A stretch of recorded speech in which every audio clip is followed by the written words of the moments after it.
Today, as we report on Chilliwack and the Stalo and the settler history of the region, things are ever more complex.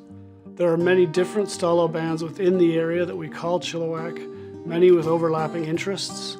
There are treaty negotiations, land claims, disputes, and negotiations with all levels of government. There have been glimmers of reconciliation as Indigenous people take control over some portions of the land, their land.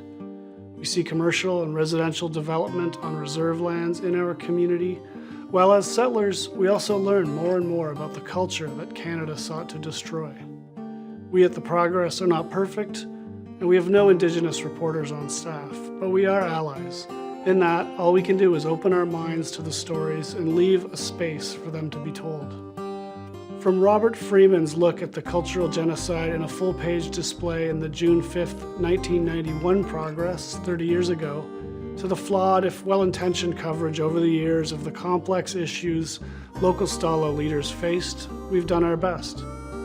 In most recent years, the Progress has covered the Stalo concerns over the never-ending conflict over Sockeye and the Fraser River, child welfare and apprehensions as a modern-day version of the residential school, and the criminal justice system and the opioid crisis as it disproportionately affects Indigenous people, all an echo of the residential schools.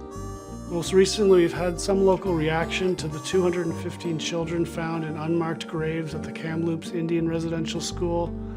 Just before the pandemic, we gave coverage to the local rallies in support of the Wet'suwet'en up near Smithers. Any major development these days requires consultation with local Stolo bands. Not only can no government ignore this, as they have done through most of Canada's history, we too at the Progress will not ignore the voices of Indigenous people's concerns. If we are to get anywhere with reconciliation in Canada, I think it's clear we need to do less talking and more listening.